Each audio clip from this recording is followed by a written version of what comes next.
Olá, sejam todos muito bem-vindos. Hoje vamos mergulhar na Europa medieval para compreender um dos pilares da época, a Igreja Católica. Não se trata apenas de fé, mas sim de poder, cultura, economia e sociedade. Para isso, temos conosco especialistas que vão nos guiar por esse período fascinante e bem complexo. Nosso primeiro especialista é Manuel Carneiro, especialista na história da Igreja e na sociedade medieval. Manuel, antes de falarmos do impacto da Igreja, explica para nós como estava a Europa após a queda do Império Romano e por que a Igreja se tornou tão central. Bom, após 476, com a queda do Império Romano do Ocidente, a Europa se fragmentou. Ela teve esse período de fragmentação, onde muitas guerras surgiram e um período de muito conflito na Europa. E aí a Igreja Católica, a Igreja surgiu como uma peça fundamental nessa época, porque ela era uma instituição organizada, uma instituição que reunificava as pessoas e que servia não só para um período de espiritualidade, mas era um período que a Europa estava fragmentada, guerras eram frequentes, reinos apareciam e desapareciam, e a Europa reunificava aquelas pessoas. Era uma instituição social muito importante para organizar aquela sociedade na época, para que a Europa conseguisse prosseguir naquele momento que estava se fragmentando, estava no período de crise. Manuel, como a Igreja influenciava a vida das pessoas comuns? A influência era completa. Cada etapa da vida de cada pessoa era marcada pelos sacramentos. O batismo, a confissão, o casamento e a unção de enfermos. O calendário era totalmente religioso. A festa dos santos, o Natal, a Páscoa, Pentecostes e jejuns que orientavam o trabalho naquela época e também a rotina. Além disso, os mosteiros serviam como escolas, hospitais e locais de acolhimento para viajantes e pobres. Sem a igreja, a vida naquela época medieval, naquele período medieval, não teria essa organização social. Então podemos dizer que ela ditava o ritmo da sociedade? Exatamente. Desde os hábitos alimentares até a moralidade e o comportamento. Tudo era observado sobre a ótica da fé e da doutrina. A igreja moldava o pensamento coletivo, era uma peça muito importante. Ela sempre estava presente na vida de cada uma daquelas pessoas e moldava como elas deveriam agir em sociedade, seguindo aquela doutrina, seguindo aquelas regras impostas, e para que a Europa conseguisse caminhar de uma forma tranquila em sociedade. Muito obrigado pela entrevista, Manuel. O nosso próximo especialista é Antônio Eduardo, especialista em economia medieval e política e poder. Antônio Eduardo, muita gente não imagina, mas a igreja também era um gigante econômico, não é mesmo? Sim, ela era uma das maiores proprietárias da Europa medieval, tanto que ela administrava colheitas, recebia o dízimo e recebia 10% de toda a produção agrícola.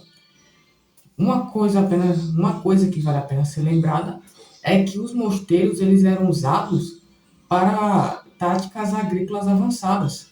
Além disso, eles eram usados para fazer vinhedos e até pequenas indústrias rurais.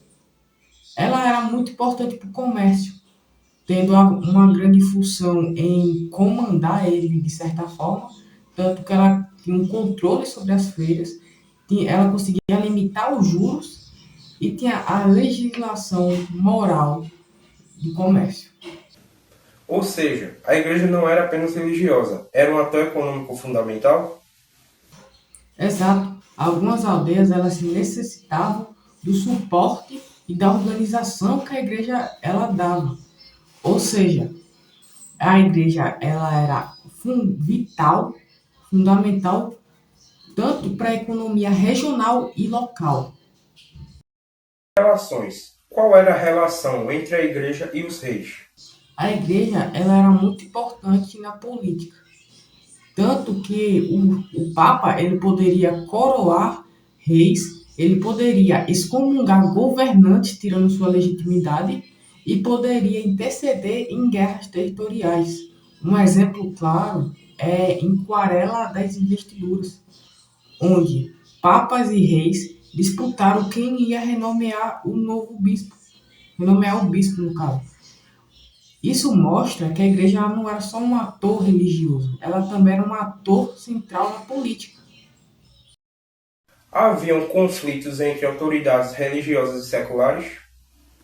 Sim, bispos e ápides, eles podiam ou ser aliados ou ser adversários dos reis. Isso dependia de um contexto político e econômico. Além disso, vale lembrar que a igreja tinha sua própria influência, seu próprio exército e ainda conseguia colocar sob pressão nobres e plebeus. Muito obrigado, Antônio Eduardo. Bom, o nosso próximo especialista é Lucas Gabriel, especialista na cultura, educação e preservação do conhecimento.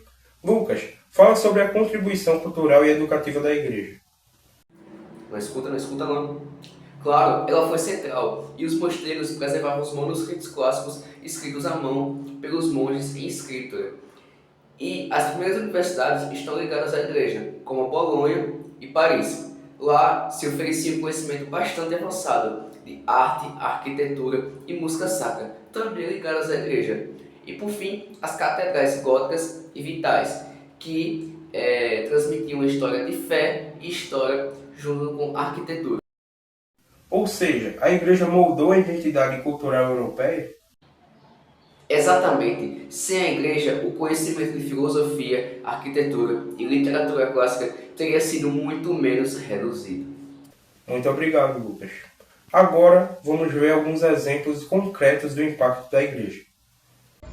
As cruzadas foram campanhas militares promovidas pela igreja para recuperar territórios sagrados.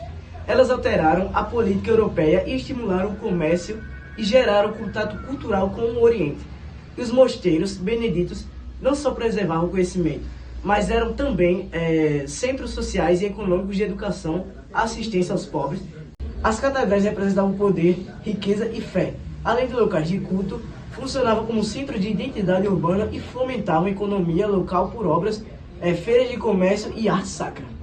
Vimos que a Igreja Católica não era apenas uma instituição religiosa. Ela estruturava a política, a economia, a sociedade e a cultura da Europa medieval. Agradecemos a participação dos nossos especialistas e a você que nos acompanhou. Até a próxima!